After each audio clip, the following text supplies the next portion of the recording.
Sometimes we'll get calls from fiduciaries and they're, or a new trustee, somebody who this is their very first time, and they've heard that, oh, we need to inventory this. I think you'll agree, sometimes inventories can be incredibly expensive. Oh, yes. So I always recommend having a set of eyes that knows value look at it first to give them an opinion. Yes, you should inventory. Did you plan for this, or did you miss? When life demands answers you can't dismiss, will you be ready when the trumpet blows? Do you have the blueprint for life's unknown? Independent Trustee Alliance is a proud nonprofit sponsor of Plan for This. If you are considering serving as a trustee, please visit trusteealliance.com to learn more about this complex and sometimes overwhelming job. trusteealliance.com. Plan for This thanks the Estate Sale Warehouse for all their amazing service and support. Entire home cleanouts, inventory, appraisal, auctions, sale of fine art and classic cars. Learn more at estatesalewarehouse.com.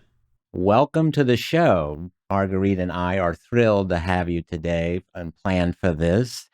Across from me is Todd Stephenson, the owner of Estate Sale Warehouse. So Todd, tell us a little bit about your background and how in the world do you migrate into Estate Sale Warehouse and what you do today? Well, that's a very good question. It actually goes all the way back to when I was about 5 years old. Actually walked into a junk shop. This is what my mom tells me anyway, in Arkansas when we were visiting my grandparents. And as they were kind of touring around, looking at all the mess and all these things from other people into this small junk shop, thrift shop, I looked up to my mom and said, when I grow up, this is what I want to do. So I told her that at 5 years old. I can also remember trash digging, believe it or not, when I was 10 years old with my best friend, Dana Rhodes, who lived across the street from us. This was back when trash cans were just put out in the old metal cans. We used to go up and down the street digging in other people's trash. And I remember telling Dana, when I grow up, I'm going to dig trash for a living. And what part of the world are we? That was La Palma, California. Okay. La Palma, California. So at about 14 years old, I started buying and selling bicycles. By the time Schwinn's. Oh yeah. Schwinn bikes. And by 16, when I was able to drive, I started buying cars, classic cars. Lincoln Continental convertibles were my mainstay. Also Ford Falcons.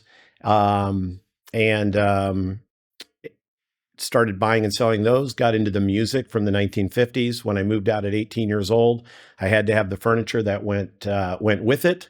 So I started buying 1930s to 1950s furniture, buying and selling it.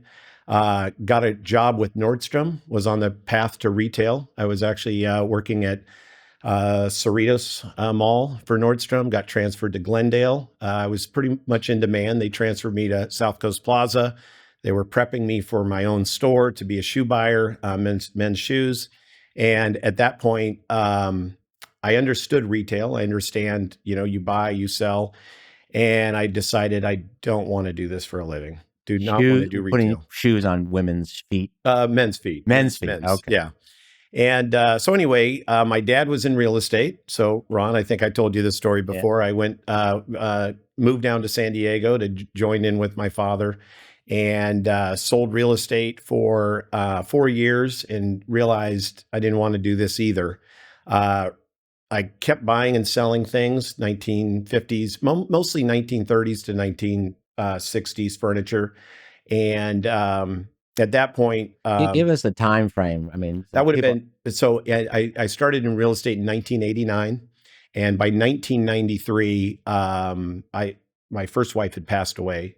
She had breast cancer, and we collected together. At that point, after I lost her, I totally lost my motivation to sell real estate.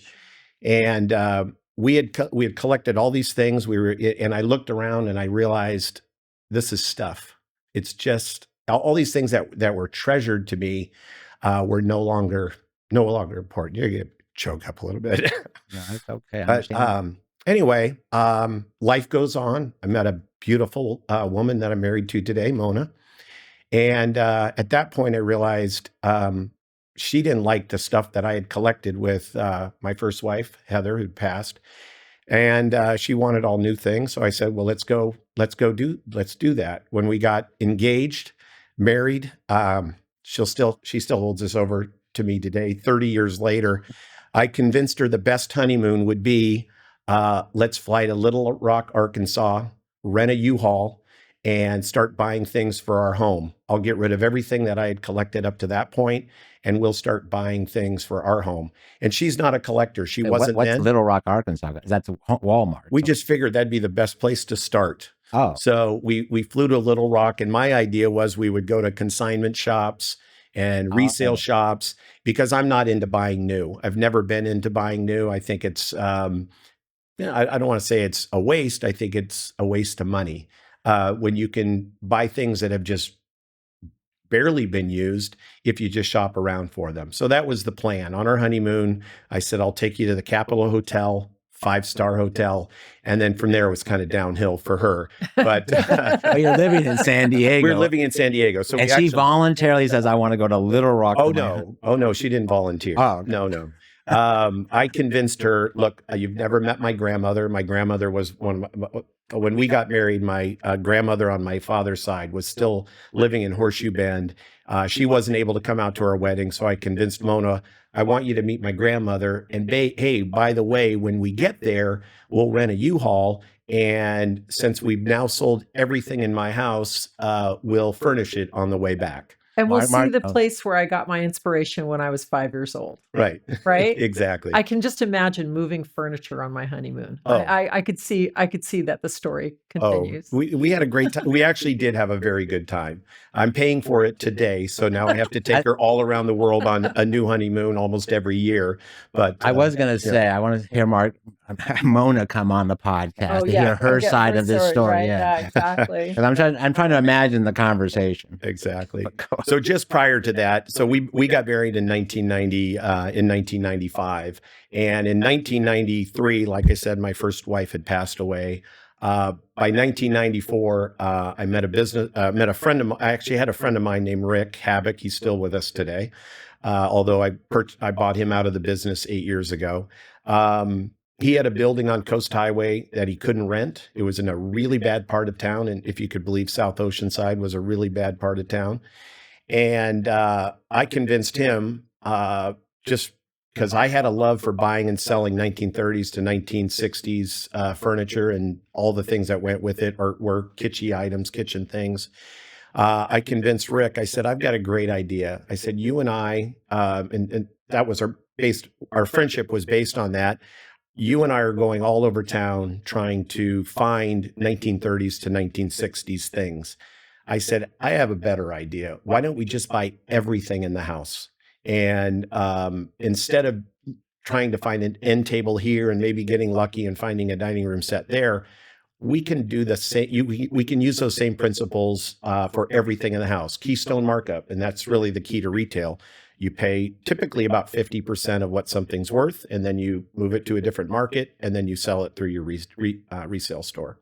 So we opened in 1994. I've been in business now 31 years in the same location. Yep. You know, we've worked together many times since I'm a professional trustee. Yep. And I have a client who's got a house full of stuff. The family doesn't want the stuff. And maybe those things were very precious to our mutual client at one point. Tell us a little bit about meeting a house for the first time. Well, it's always different. No project is ever the same. No case is ever the same. People call me all the time and say, what will you pay me for the things in my home, without me even seeing them? And honestly, I have no idea. Over the 30 years that I've done this, I've spent over 6 figures on some homes, contents of some homes, and on other homes, they're so badly dated. Nothing has held up with the times. It all needs to be, just gotten rid of, but there's not a resale market for it, certainly in this market in San Diego. And in those cases, we even charge to clean homes out. So when I walk into a home, the first thing I'm going to do is walk through the house, look for value, look for things like sterling silver flatware. Sometimes families don't even know they have sterling silver, or they think they have sterling silver. So that's something that could be of value. Certainly artwork, things that are in demand today, mid-century modern furniture, bohemian style. We're going through this now, bohemian style, where the younger people, they're what I call the buying class. Those would be your Gen Ys, Gen Zs. They're the ones buying. So those are the flavors that we're trying to provide for, correct? Baby boomers are all downsizing, even Gen Xers. I'm an old Gen Xer. My friends are all downsizing, moving to smaller homes. So a lot of these things are going on the market that baby boomers collected and cherished. The Gen Ys and the Gen Zs take a look at it and say, not interested. Well, I think that makes a really good point too, because just because you think an item has particular value doesn't mean there's a market for that thing. No. And if you love something, certainly you want to have it around you and it feels like home. Oh, absolutely. But the assumption that it's going to have value or that your kids are going to deal with your collection of stuff. Todd and I had a particular case together where it was, I think, the Happy Meal plastic toys. Oh, yeah. And all the cups and so on. And those things don't really have a lot of value. Not, they did for a while. They were collectible. They were hot, kind of like Beanie Babies. Yeah. But trends change. What we do when we walk through a home, my son and I, Luke, my son is with me now in the business. We look to see what is of value, but we also understand that just because it's not valuable in our market doesn't mean it doesn't have some value. So over the last several years, we've made a very big transition to where we're sending a lot of things down to Mexico. And the reason that is because the thrift shops like Salvation Army, DAV, Goodwill, they're not providing services that they once provided pre-COVID. Salvation Army, my understanding, they don't even pick up anymore. You have to bring to them. You have to bring to their drop off. And pre-COVID, you would see Salvation Army trucks on the freeway daily. So we've found that when we do try to take these things to thrift shops, a lot of times they're turning us away because they're inundated. The largest a segment of our population, the baby boomers, are downsizing. So who's behind them wanting their things? There's not a lot. So what we end up doing is we send it down to Mexico. We've partnered with a company down in Mexico. It's a nice family that will, they have a resale shop in Calexico, and they take about a truck and trailer every single week. And that's a 20-foot trailer full of things that really can't be sold in our market. But I think your niche that I'd like you to talk about is how you put things on consignment within the store, individually itemized for the consumer to understand. Yeah. That's really unique. Right. We use a I don't want to say it's a proprietary software. I think it's a state of the art software called Simple Consign. Our services range anywhere from doing complete buyouts where somebody wants a check that day and they just want it to be settled, to offering consignment services. And we do this a lot with trustees, fiduciaries, principals, meaning, the kids, where we'll clear a house out and we'll take everything out of that house that is sellable, barcode it, inventory it, put it on consignment. And our customers have it's a cloud-based system. So they have live access, right? Real-time access to their consignment account to see what we're selling things for, what their account balance is. And it's a super powerful tool that we use. And I don't mind telling you the name. It's Traxia. Any consignment shop could buy it. We love it because we're able to also pay our consigners out sometimes every week, sometimes every 2 weeks. Your consigners being the person, the client. Exactly. Well, like for instance, from a fiduciary perspective, because we have to account for everything in every transaction. Right. We've really enjoyed having the detail of knowing how many more items are left to sell or what has been sold already. Right. And we actually put it in our accounting in terms of the work that we do. So we love the system as a consumer. Oh, absolutely. It's very transparent. And I think you remember way back when, Oh, yes, before I we had remember. this, everything was done on the honor system. And I try to be very honorable and make sure we account for everything. But it's a lot of handwriting. I was constantly worrying about, did I miss this? Did I miss that? Now every single thing we handle is barcoded.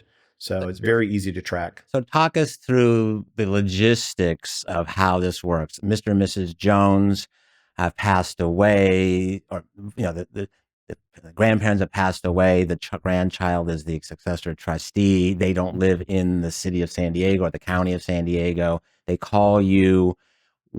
Take us step by step, because I want to distinguish between an estate sale, and people think Right. they can make money doing that, Right. versus your model. Okay. So a typical estate sale, you would hire a company to come in and run an on-site sale. You do expose yourself to some liability with that because, you're now a shop. Your home is now a store, and you could have a trip and fall on your property. And I've seen that happen before. I'm very familiar with an estate sale where a guy fell through a plate glass table. Another guy had dropped dead of a heart attack in the driveway. I don't know what their exposure is on that, but you have to think about those things. Now, of course, your homeowner's insurance would cover that, but our business model is really geared towards doing what we call either a buyout, clean out, or just a clean out with a consignment. Now, if Mr. and Mrs. Jones family calls me, their first thing they're going to say is, we lost our parents or grandparents, and we need to get the house cleared out. My first question is going to be, has the family already decided to take out, and have they removed what they're keeping? If most of the answer is almost, and then I usually follow that up with, we need to get that finished first, because whether you're dealing with me or any of my competitors, anybody in the business, even if you're doing an on-site sale, no one wants to go in and see what they can't sell or what they're not going to be able to sell. So you want to make sure, and we certainly want to make sure, that all the decisions have been made, the dust has settled, so to speak, so we can then go in, see what's remaining in the house, be it fine art, jewelry, costume jewelry, clothing, housewares, garage.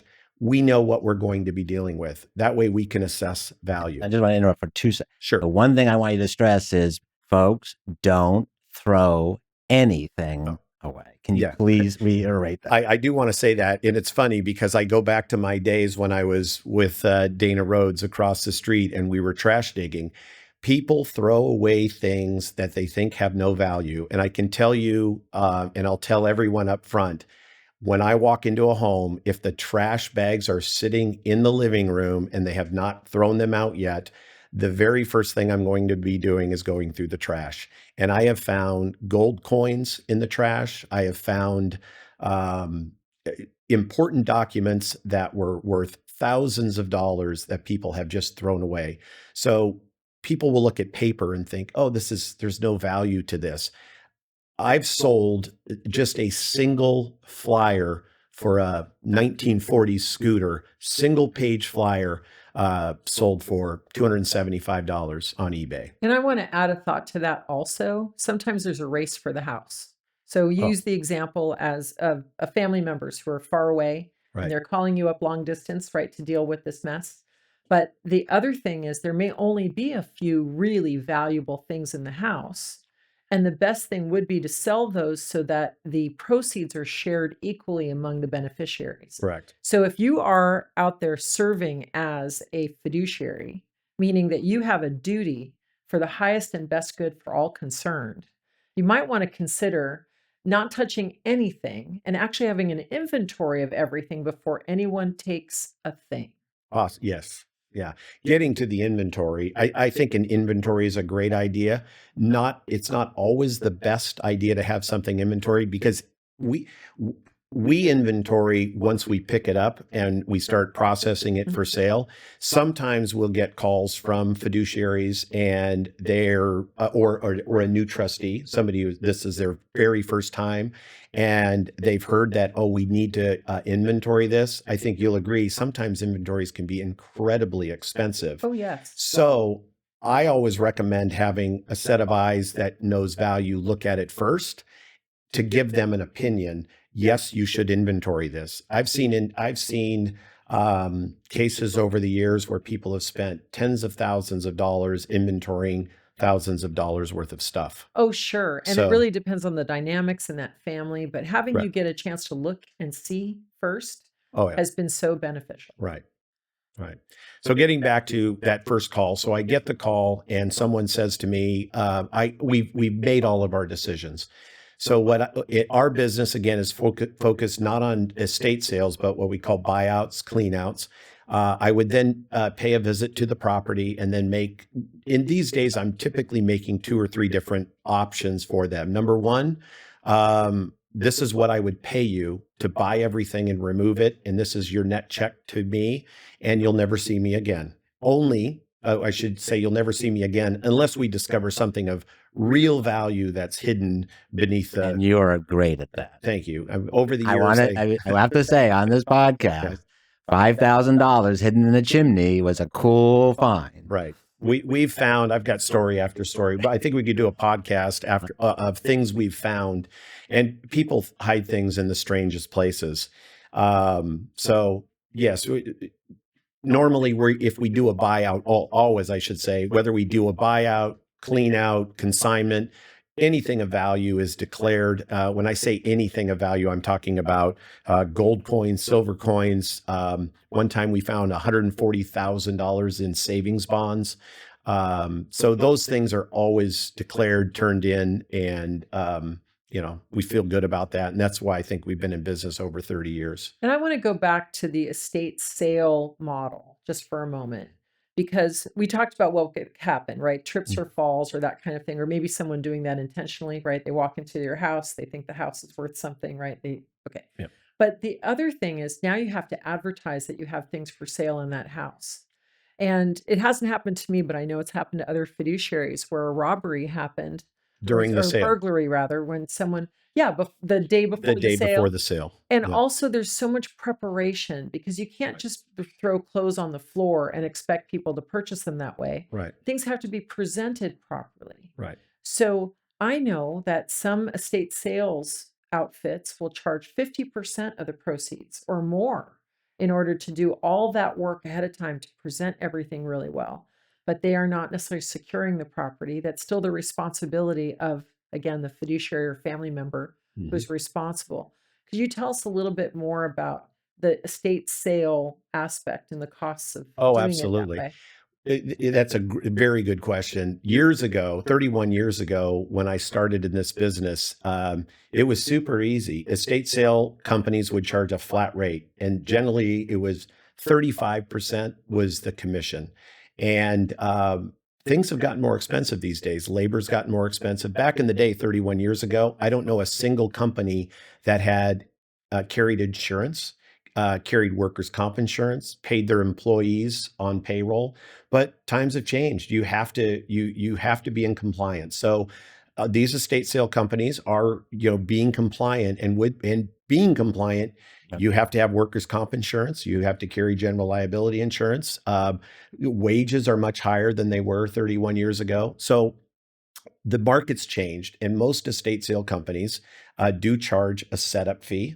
And you're right, that setup fee could be 30, 40, 50%, depending on the gross value of the sale. For instance, an average setup fee, I would say, is probably around $2,500. We're going to come in, because estate sale company might come in and say, we're going to set your sale up. We're only going to charge you a 35% commission. However, it's going to be $2,500 fee to set it up. Well, if you do your math on a $10,000 sale, you're spending 35% in commission and $2,500 to set it up. Now you're up to 60%. So the cost of that sale is 60%. Most estate sale companies don't offer to do a complete clean out at the end. They're going to leave you with what's left over. And I would say generally after a 2 or 3 day sale, you're going to have 40% to probably 30 to 40% of what was in your home is still going to be there. And these are the things that aren't sellable. And People now don't the want them. carpets and the bathrooms are going to be Correct. dirty. Yeah. If you have white carpet, guess what, Ron? You're going to have to figure that out. Yeah, that's right? my job. That's yeah. your Yeah, job. I that's also my want job. to add another layer, and that the HOA or the neighborhood that you do this estate sale in might not allow estate sales. I've seen that happen too. And also advertisements for those kinds of things. You know, it used to be you could put it in the weekly or in the local penny saver, or so penny saver's gone. You know, there's a lot of opportunities to advertise, and it's just changed so much. Right. So it's a really important consideration. Not only do I want to sell these things, I want proceeds from the sale of these things, but also we want the place at least broom swept, Right. right, and cleared. And again, most of these, many of the companies don't offer to do the clean out. We get a lot of calls from people who said, I had an estate sale. Well, the reason they're not cleaning it up is because the estate sale company is also going to say, we can do a cleanup, but that's going to cost $1,200. And by the way, and I've seen contracts, that doesn't include large items. So if they're large items, that's going to be $550 per truckload. So if you do the math, at the end of the day, you might end up with selling $10,000 worth of stuff, but have maybe $1,800 to show for it. Well, you really are the estate sale in your warehouse, Right. in your retail store.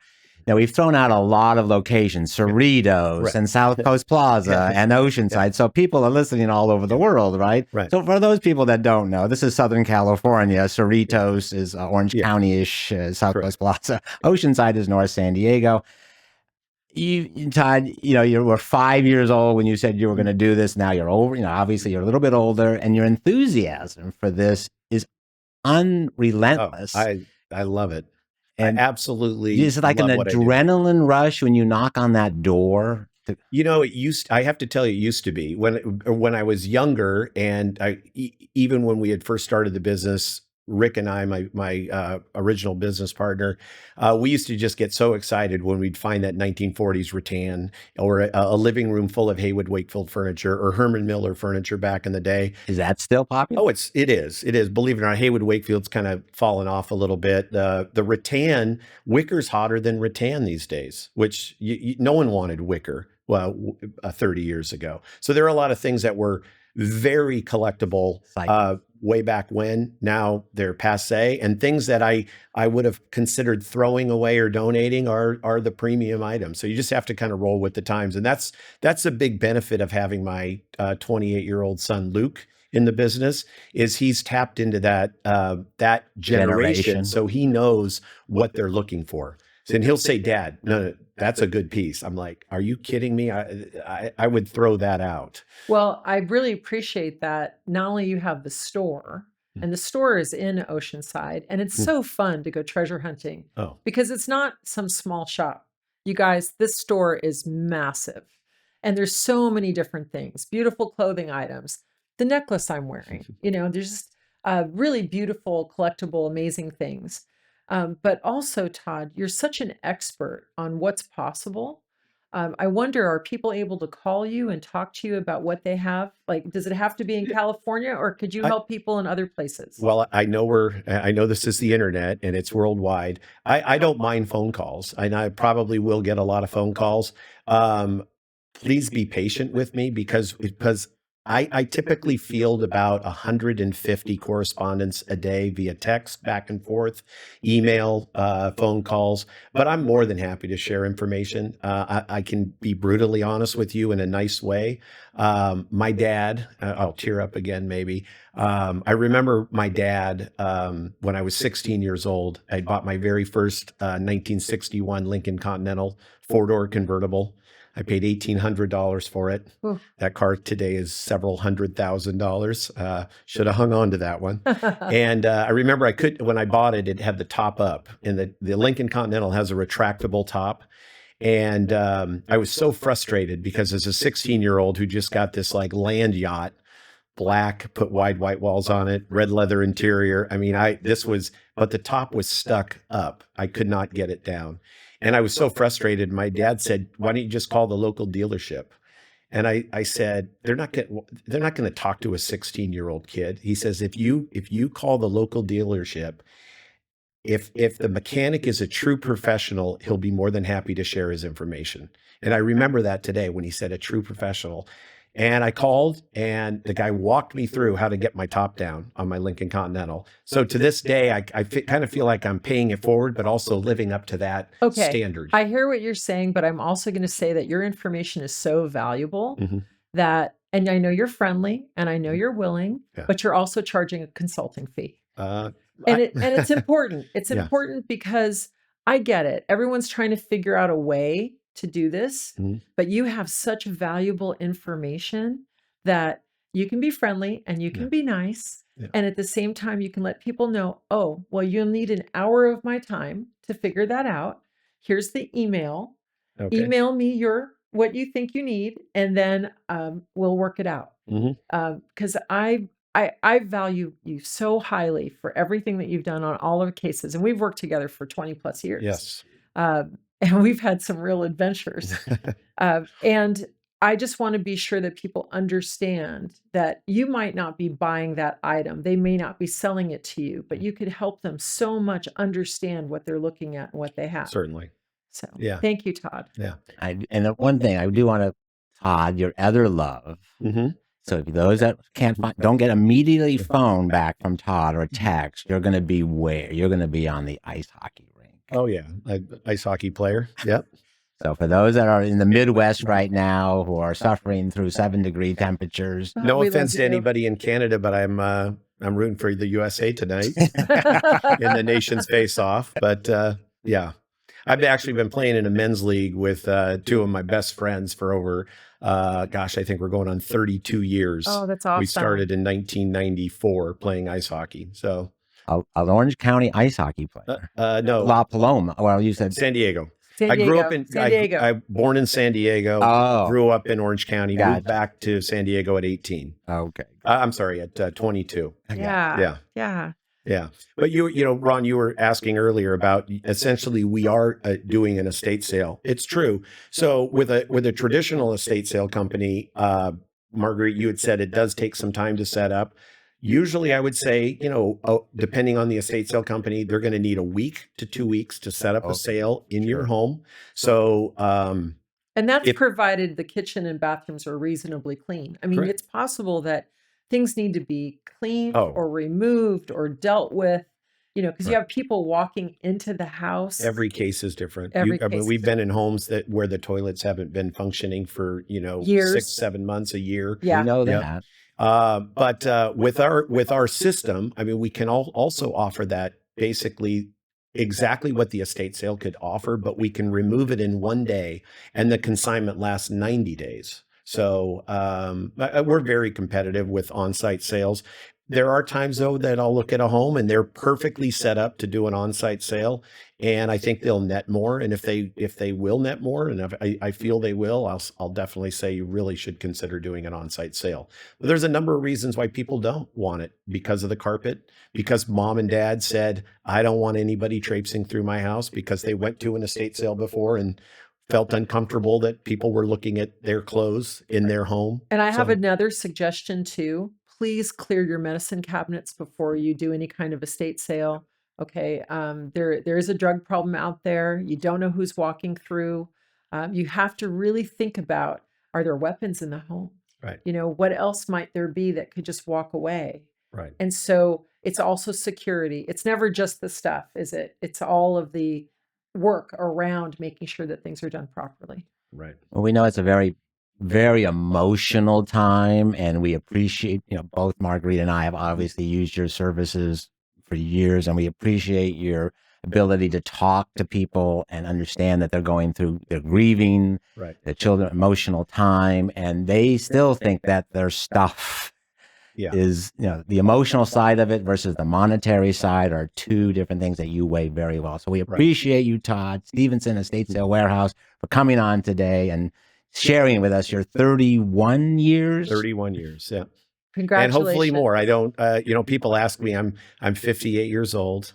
And people say, gosh, when are you going to retire? I feel like I'm already retired because my wife likes to travel a lot. So I do get in a lot of free time with her. You've earned it. You've earned Yeah. it. To Little Rock. Yeah. To Little Rock. Yeah, and not to Little Rock. I don't think we'll ever see Little Rock again. But No offense. I mean, I hate to, no Yeah. offense to Little Rock. But I am. I'm absolutely passionate about what I do. And again, it's, you had asked earlier, why are you so excited about it? It used to be the find. The stuff doesn't matter to me anymore. I really get joy out of solving people's problems. And I've had grown adults crying on my shoulder because we've helped them with a problem that they've been trying to deal with for 6 months. I had one lady, I'll tell you this quick story. She was in Rancho Bernardo. She had called anybody that she could find to try to help clear out her father's hoarder house. Her father was a hoarder, and it wasn't like dirty hoarder, but I mean, it was aisles walking through the house. And there was no way for me to see what was in all of the boxes and everything. And I looked at it and I said, this would be a gamble for me because I don't know what's in there. And there is going to be a lot of work. This is a 2-day project because of how much clutter is in this house and the garage. And I said, I tell you what I'd be willing to do. I'll haul it away for you pro bono. I'm not going to give you any money, but I don't want to gamble with it either. And she immediately took my offer. And she started crying. She says, you don't understand. The best offer I've had to clean this place out was $3,600. And I've been wrestling with this for 6 months. And of course, in my mind, I'm thinking it might have been good to take the $3,600 bid because now you've been paying rent on your father's place for Sounds 6 like months. she would have had to pay $3,600. She would have had to people. pay Okay. $3,600 to have the house cleared out. We cleared out the house. Now, because of our system, our simple consign system that we use, I was able to track everything. We didn't have a contract with her. She was very happy, as a matter of fact, crying happy that we were able to solve her problem for her. And within about 35 days, I was able to track what we were selling, and we had hit a number that I felt comfortable with. I felt this is what we're in business for. This is going to pay our expenses. We have a little bit of profit. And I actually made a call to her and said, hey, I got great news for you. I still have a lot of your dad's stuff and it's in inventory and we're still processing it. And from this point forward, I'm going to give you a percentage of everything we sell. And I think over the time, roughly, we looked at it, it was $2,000, $2,400 that we were able to pay her months, in the coming months.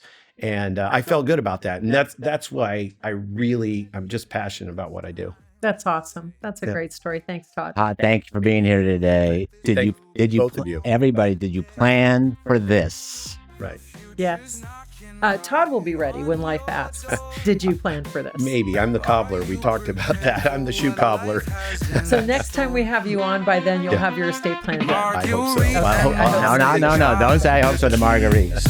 It will be done. It will be done. Guiding you through life's uncertainties, money management and legacy. Will you be ready for life?